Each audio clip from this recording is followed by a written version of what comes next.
Okay, Rabbi Isai, we are live.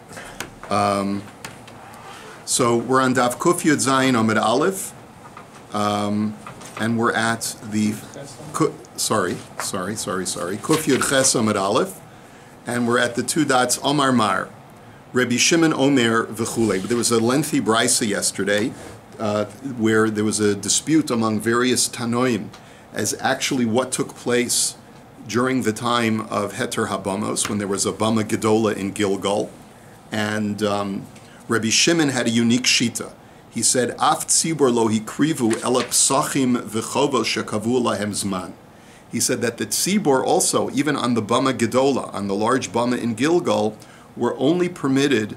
They couldn't offer all communal korbanos like a korban chatas of a par helam davar, but rather they could only offer the korban pesach and other korbanos akin to the korban pesach that were that were limited by time. They could only be brought at a specific time. But if you had like a korban chatas helam davar, let's say, for a communal mistake, and it wasn't constrained by time, then you also could not bring that even on the Bama Gedola. So my time is Reb Shimon. What's the reason of Reb Shimon? Dichsiv, because you have a pasuk in Yehoshua that says, "Vaya'asu es haPesach bi'arba'asar yom lechodesh ba'erev be'arvos Yericho," that the Jewish people did this korban Pesach in Gilgal, in the plains of Yericho, and so the Gemara now says, you see from there that it's almost like it's limiting itself to the korban Pesach, and that's why the pasuk asks Pshita, like, why do you have to tell me? I mean, if it's already the 14th of Nisan, so then obviously they did the korban Pesach. So what's the point of the pasuk? Ella hakamashmalan dechovos ke'ein Pesach hu dekarev halav ke'ein Pesach lo karev. So Reb Shimon looks at that pasuk and he says, what the pasuk is revealing to us is that they were only permitted on the Bama Gedola to bring karbanos that are akin to the korban Pesach. If they're not akin to the korban Pesach, they could not bring it on the Bama Gedola. V'idach mi boile. But the other opinions of the Brisa that say that there are other kinds of karbanos tzibur were brought on the Bama Gedola, they use the pasuk for another purpose. L'chid Rabbi Yochanan, Dama Rabbi Yochanan mishum Rabbi Bena'a, Orel mikabel hazah. It's to tell me a chiddush that they were permitted to bring the korban Pesach, because when you think about it, the Jewish people only came to Eretz Yisrael, they only crossed the Yarden just a scant few days before Pesach. They came in, and like Rashi does the Cheshbon, they came in, most of them were Arelim because they didn't circumcise themselves in the desert. They arrived at the 10th of Nisan, and they couldn't circumcise themselves on that self-same day because they had to recover from their travels. So it was only on the 11th day of Nisan that they were allowed to get circumcised. Now, how does that work if you have to go through a purification process of the paraduma, because most of them were also tamei meis? So the only way that it would work is if you could do the sprinkling process of the paraduma on someone who was still in Orel. And that's the chiddush of the pasuk, that even though they were still arelim, when they went through the first sprinkling on the third day of the purification process, they were still allowed to have the sprinkling of the paraduma, despite the fact that they had not yet been circumcised.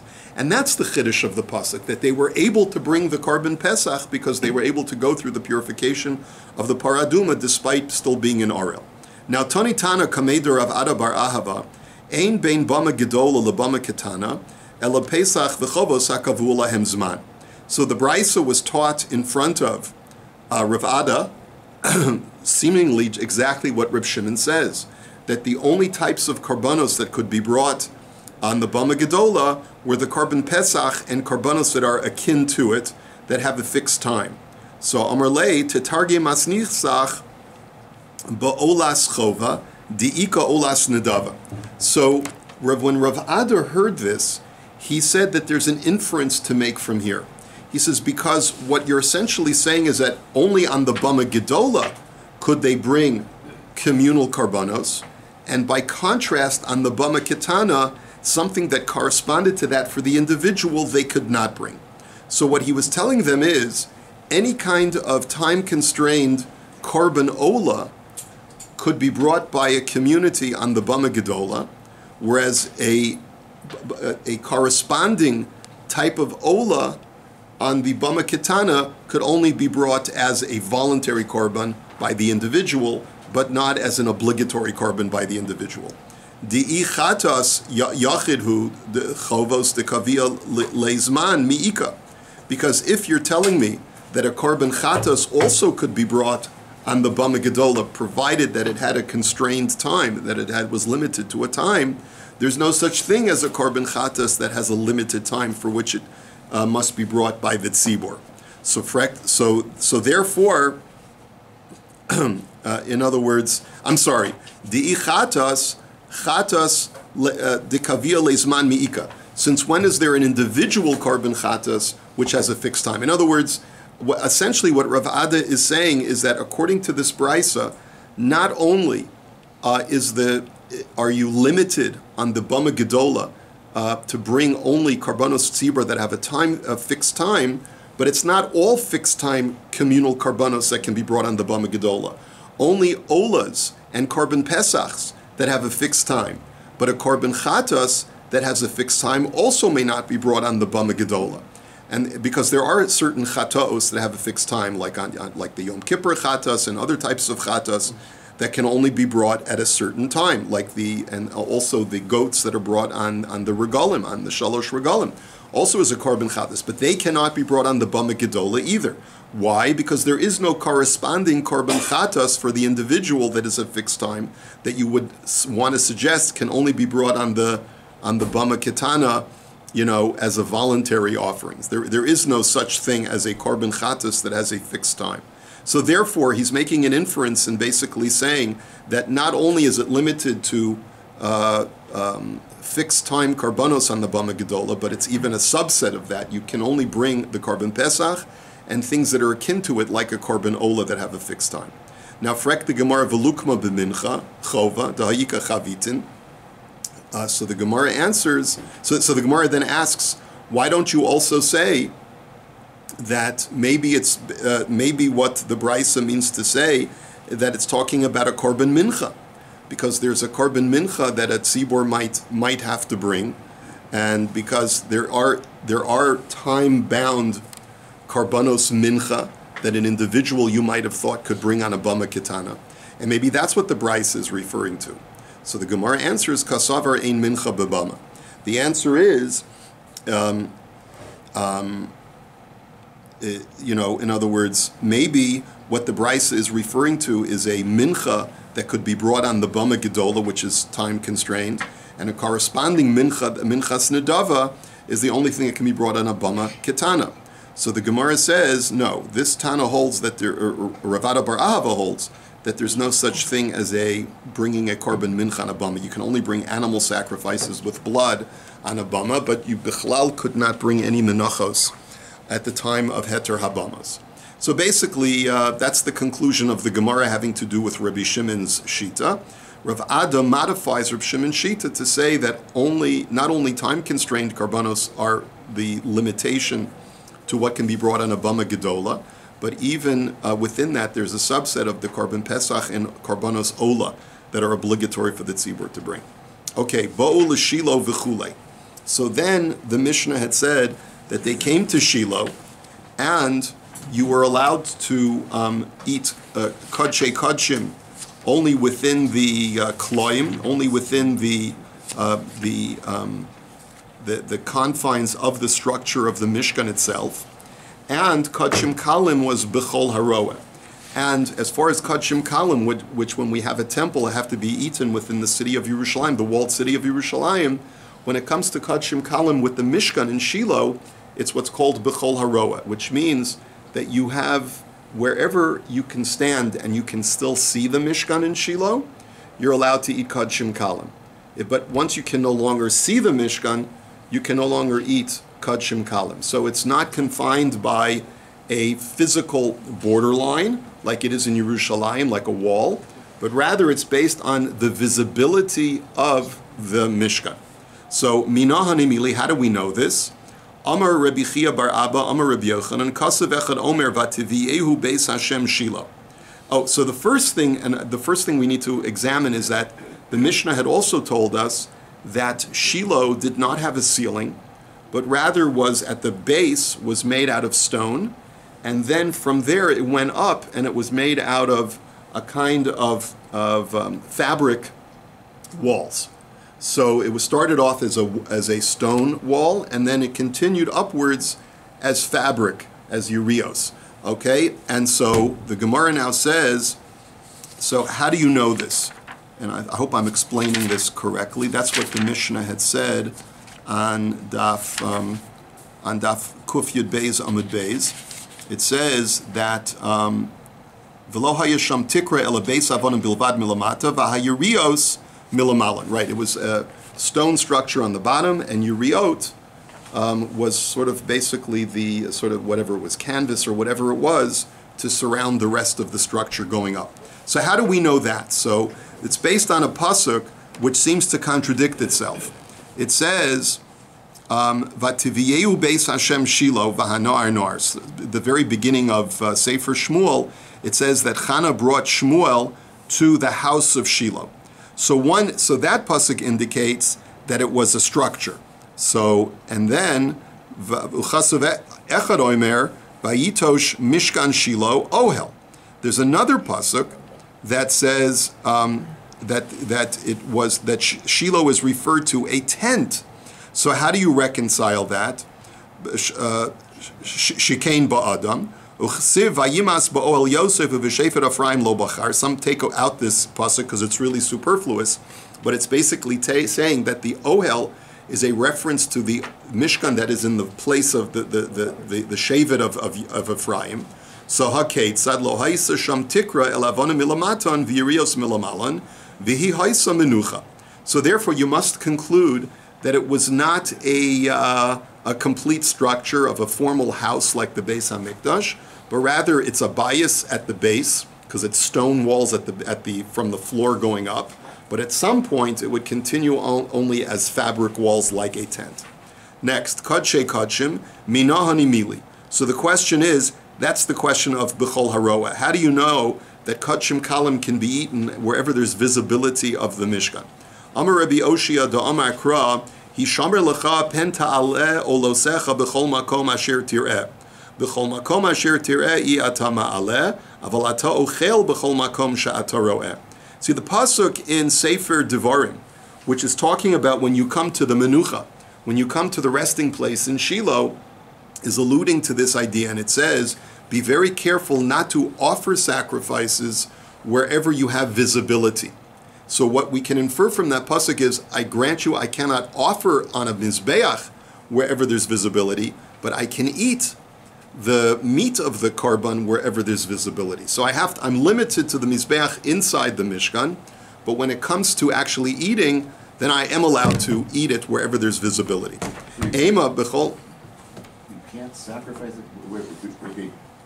I can't take a private altar and build it outside wherever I have visibility. I have to keep the mizbeach inside the Mishkan. But when it comes to eating the karban, then I can do it as long as I have visibility to the Mishkan. That's the way we're learning the pasuk. So frek the Gemara, Ema b'chol makom she'ataroa iyatamala avatala zoveach b'chol makom she'tir. But one second, if you're making an inference like that, maybe the pasuk means that I can't place the animal on an altar where there's visibility, but I can slaughter the animal where there's visibility. Maybe the pasuk means to say that I'm even allowed to slaughter the animal outside the Mishkan, as long as I place it in an altar inside the Mishkan. So Amar Rabbi Yanai, Omar Kra, Sham ta'ale v'sham ta'aseh. So Rabbi Yanai says to answer that, there's another pasuk that says that the place where you bring up the sacrifice is the place where you have to do the avoda. So therefore the slaughter and the placing on the altar are inexorably connected. And therefore it's just like the placing up on the altar has to be inside, so too does the shechita. Rabbi Avdimi Bar Chasa Omar Kra, V'lo ta'anat Shiloh. He says, I have another source to tell you that you're allowed to eat kodshim kalim b'chol haroeh, wherever there's visibility. And Rashi says that really the pasuk it's really a misquoting of the pasuk. V'nasav hagavul mizracha ta'anat Shiloh. But the word is ta'anat. What is the word ta'anat? It means a sigh when a person sighs out of a sense of sadness, remembering something that he had seen. Makom shekol haroa osa mitaneach alav al achilas kadshim shelo. It means that Shiloh implies a place where you would, wherever you stand and have visibility of where Shiloh once stood, you would sigh and say, this is where I used to be able to eat the meat of a sacrifice. So what that pasuk implies is that it's dependent, your ability to eat kadshim kalim is dependent upon the visibility of Shiloh, because the sighing is a reflection of, I'm standing in a place where I had visibility of something that allowed me to eat meat right here. So that pasuk is the indication that you're allowed to eat kadshim kalim as long as you can, in a place where you have visibility to the Mishkan. Rabbi Avahu Omar Kra, Ben Paras Yosef, Ben Paras Alei Ayin. So we learn it from here. The Torah, in where Yaakov Avinu gives a blessing to Yosef, he calls him the son who is Porat Alei Ayin. He is able to be fruitful and multiply Alei Ayin, above the eye. Now what does it mean, above the eye? So what Yaakov was doing is he was praising Yosef, and that Yosef was able to get over his vision, meaning that even though he saw things that were extremely desirable, he did not give in to his power, to his lusts that were brought to him by his eyes. Ayin shelo ratzis alazun v'leihanos midavar she'enu shelo tizke v'tochal kimelo eineha. So Yosef's eye, which refused to benefit from things that did not belong to him or that were not rightfully his, will be rewarded through the eye with visibility. Therefore, anytime a person can see the Mishkan of Yosef, which is on Yosef's portion, he's allowed to eat kadshim kalim. Rabbi Yossi b'Rabbi Chanina Omar, he says, I learn it out from another pasuk, and this is in Parshas Ha'azinu in Sefer Devarim. It says, Uritzon shocheni sineh. That this pasuk, the way that the Gemara is interpreting it, refers to ratzon, the desire or the lust that Yosef refused to submit to, right? Shocheni sineh will allow the dwelling of the sineh. So how do you understand this? Ayin shelo ratzas aleihanos midavar she'enu shelo tizke v'toichal bein hasinuim. So the word sineh comes from the word sin'ah, in this, at least in this context, and it means that what Yosef will merit is that because his Mishkan is in a place of his tribe, there will be an extension that as long as you have visibility, even if you're in the tribes, the territory of tribes that are Yosef's brothers who hated him, you will still be allowed to eat the karbanos that are there because of Yosef's Mishkan. So Tana, Roa sha'amru roa kulo v'lo hamafsik beino leveino. So the Brisa now tells me you have to be able to see the entire Mishkan without there being anything that impedes your vision. So let's say I'm in the midst of a thick forest, and if the trees had been cleared, I would be able to see the Mishkan. So the Brisa is saying, no, if you're in a thick forest and you can't see the Mishkan because of the trees, so then you are not allowed to eat kadshim there. You have to have actual visibility. So Amrle Rabbi Shimon ben Eliakim l'Rebbe Lazar asper alach kigon b'nei kinishta de Ma'on. Let me give you an example of that. There's a Beis HaKnesses in a town called Ma'on, where you could see it clearly because there was no topography that impeded your visibility of the Mishkan from this place in Ma'on. Amar Rav Papa, roa sha'amru lo roa kulo, ela roa mikzaso. And Rav Papa says, you don't have to see the entire structure. As long as you see only a portion of the structure, that's enough to allow you to eat kadshim. So let's say there's like a hill where it only allows you to see the top part of the Mishkan, because the hill is blocking the rest of the view. That's okay, says Rav Papa. Boy Rav Papa, omed v'roeh, yoshe ve'eno roeh mai. So Rav Papa asked the question, what if you can only see it if you stand up, but if you're seated, you can't see it at all? And boy Rav Yirmiyah, omed al gabi hanachal v'roeh, b'soch hanachal ve'eno roeh mai. Another question is, what if you are in a valley, and so if you climb up to the top of the valley, so you could see it, but if you just go take a few steps downwards, you can't see it. What will be the halacha then? So the Gemara says taken. All of these issues we're really not sure. Are you a Frisco kid? Right, Shkia Sachama. Yeah. Right. Yeah.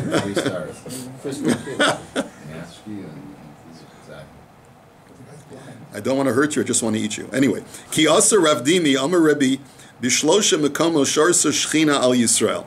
There were 3 places where the Shechina rested on the Jewish people as a community, because the Shechina came down to a holy place. Where was it?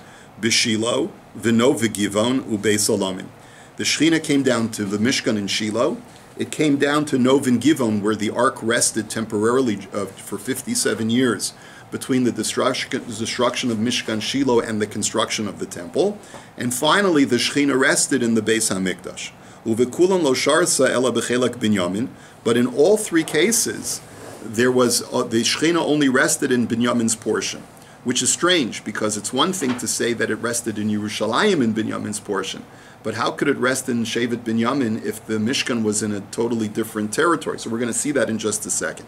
Shenemar chofeif alav kol hayom, kol chafifos lo yehu ela b'chelko shel Binyamin. That it says that God hovers over Binyamin the entire day, which means that all types of Shechina hovering only take place in Binyamin's portion. Ki azal abaya amar kamei de Rav Yosef, amar chad bara havale lekaylil velo miskan. So Abaya said this in front of Rav Yosef, and Rav Yosef criticized him in a very sharp way.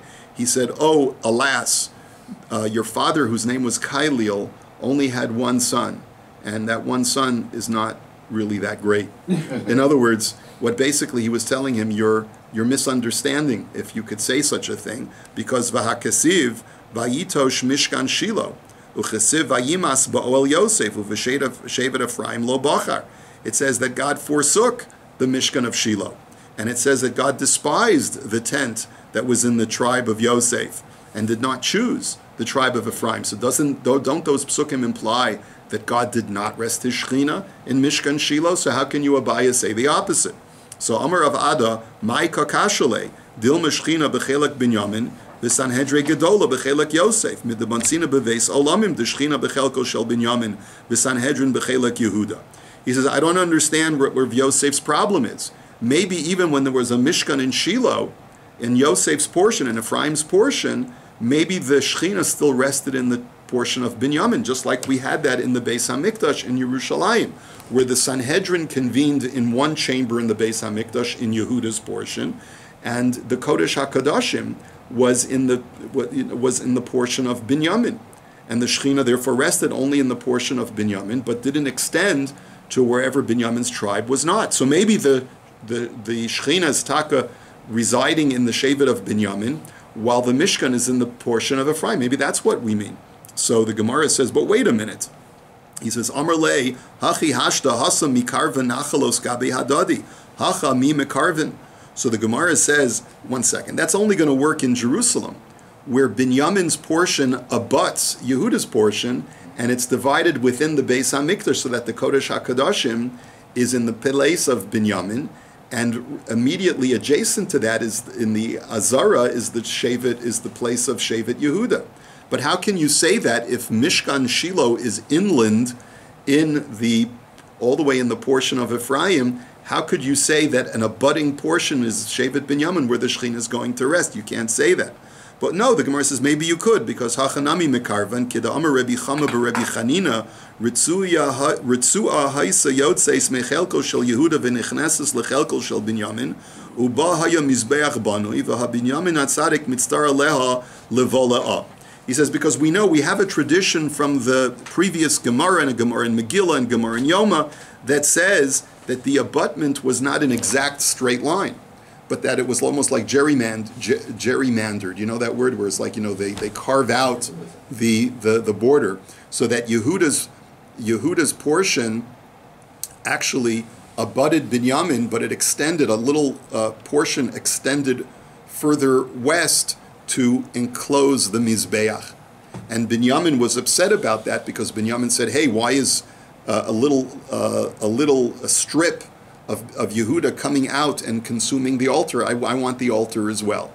And in the same vein, the Gemara is suggesting that perhaps even though the Mishkan of Shiloh is all the way within the territory of Ephraim, maybe there was a little strip of property that was gerrymandered in from Binyamin and extended all the way up to the territory of the Mishkan, and maybe therefore there was an abutment between Binyamin, where the Shechina was, and the Mishkan, which is part of Ephraim. And so therefore the Gemara is, let me just finish, Hachanami Ritzuya Hayasayot says Mechelko Shel Yosef, Lechelko Shel Binyamin. Maybe that's the same idea, is that maybe maybe that's where the Mishkan was situated, is that it's like a little strip that went all the way up to where Binyamin's territory was, and that's where the Shechina rested. V'hainu dichsiv ta'anat Shiloh. And maybe that's why the pasuk calls it the sighing of Shiloh. And how do we understand the pasuk now when we say ta'anat Shiloh? So, like Rashi explains, Al Shahaya Binyamin Misonein Oleha, that Binyamin is saying, so close yet so far. In other words, just like Binyamin was upset that Yehuda encompassed the Mizbeach, so too maybe Binyamin is upset by Shiloh that it's encompassed within that little strip of land that is from Yosef, but it's all the way up to his place, all the way up to his territory. So, Kitanai. So the Gemara now says, this machlokas between Abaya and Rav Yosef, as to whether the Shechina rested in Shiloh or not, is also a machlokas tanoim. What does the Brisa say? Chofeif alav zeh mikdash rishon, kol hayom zeh mikdash sheni, uven kseifav shachein elu yemos hamashiach. So the first Tana, the Tanakama says that God hovers with his Shechina within this world. The three parts of the pasuk refer to the first Beis HaMikdash, the second Beis HaMikdash, and in the Messianic age. So clearly, according to this Tana, the Shechina did not come down to Mishkan Shiloh. However, Rebbe Omer, Chofeif olav zeh ha'olam hazeh, kol hayom elu yemos hamashiach, uven kseifav shachein zeh ha'olam haba. But Rebbe holds that the Shechina did come down more than just in the first and second temples, but in other times as well in Olam Hazeh. That's the first part of the three-part pasuk. Second part is tripartite pasuk, right? The second part of the pasuk is that it comes, the Shechina comes down in Yemos HaMashiach, and the third part of the pasuk is the Shechina comes down in Olam Haba. Now, Tana Rabbanan, you may. I thought the Shechina is till Galut. The Shechina was in Israel. Well, it seems that there's consensus that the Shechina is no longer resting in Olam Hazeh now that we don't have a Beis HaMikdash. The only machlokas is the Shechina did the Shechina rest on the intermediate places of service to Hashem before the temple was built? That seems to be the only machlokas in the Gemara. That the Shechina went into Galut with the destruction of the temple, yeah. Okay, but when? So everyone agrees to that. It goes into Galus, meaning that it departs from this world. That's what when he's going into Galus, it departs from the world. Yeah. Tana Rabbanan. Yemei ohel moed shebamidbar arboim shana chaser echas. So the Brisa now is going to go into some calculations as to how many years everything was done. Now, I just want you to stay focused on the number 480 for this Gemara. The pasuk in Sefer Malachim, which talks about Shlomo building the Beis HaMikdash, says that Shlomo built the Beis HaMikdash 480 years after the Jews left Egypt. So keep that in mind. We need to get to 480. So for the first thing is that Yemei Oel Moed Shabamidbar Arbim Shana Chaser Echas. The days of the Mishkan while the Jews were traveling in the desert was 39 years. And that makes sense because Moshe finished building it in the second year of their sojourn. Yemei Oel Moed Shabal Gilgal Arba Asrei Zayin Shekavsu V'Zayin Shecholku. The days of the Bama Gedola, which was known as the temporary structure of service to Hashem, was 14 years. 7 years of conquest and 7 years of the division of the land. Yemei Oel Moed Shebeno V'Givon Chamishim V'Sheva. And how many years was the Aron Kodesh in Nov and Givon collectively, meaning from the time that the Mishkan Shiloh was destroyed until the time that Shlomo built the Beis HaMikdash? That was 57 years. So, if you take 480 and subtract 39, and then you subtract another,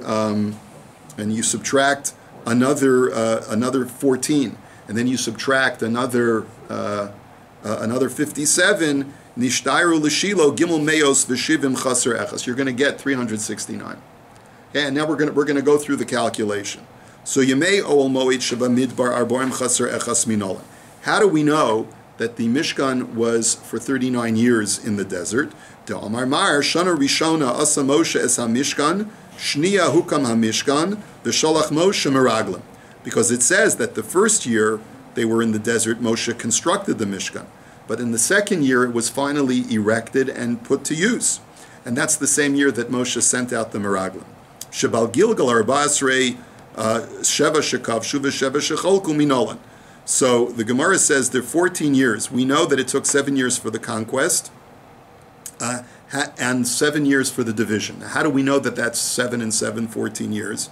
Dika Amar Kolev, because Kolev in Sefer Yehoshua says about himself, Ben Arboim Shana Anochi Bishloach Moshe Eved Hashem Osimi Kadesh Barnea Liragel Es Haaretz, because he says that I was 40 years old when Moshe sent me as one of the Meraglim, V'ashiva so davar kasher im levavi, and I responded and I brought back a report, a positive report, Uchsiv ve'ata hinei anochi hayom ben chamesh u'shmonim shana, and now today I am 85 years old. Ki avrei liyardein bar kama havi. Now this is after 7 years of the conquest of Eretz Yisrael. So how old was he when they crossed over the Jordan? So Shivin Vitamani. He said he was 70. In other words, if he was 40 when he was sent out as one of the Meraglim, so 40 and 39, so you can get Shivin Utamani. He was 38, because I guess you use overlapping years, 40 and 39, but it's not a full 39. So therefore you can get up to 78. And when he says I'm 85 today, it means it's after the kibush was completed. So that's how we know that it was 7 years from the time of crossing the Yarden to the time of kibush. And how do you know that there was an additional 7 of the bureaucratic division of the land? So one answer, the Gemara says, is purely based on Svar, which is a little bit strange. We won't have time to analyze it, but the Gemara's suggestion is, listen, if it took 7 years to fight to conquer the land, it must have taken an equivalent amount of time for Jews to agree how to divide the land. So anyway, so that's just the Svar. Why you said bureaucratic? Yeah, because obviously there's a bureaucracy involved of figuring out how the division is going to take place. Yeah. Well, the Urim Betumim contributed, there's no question, but I'm sure when it came to actually measuring the places and going according to the topography of the land, it must there's a lot of surveying that has to be done.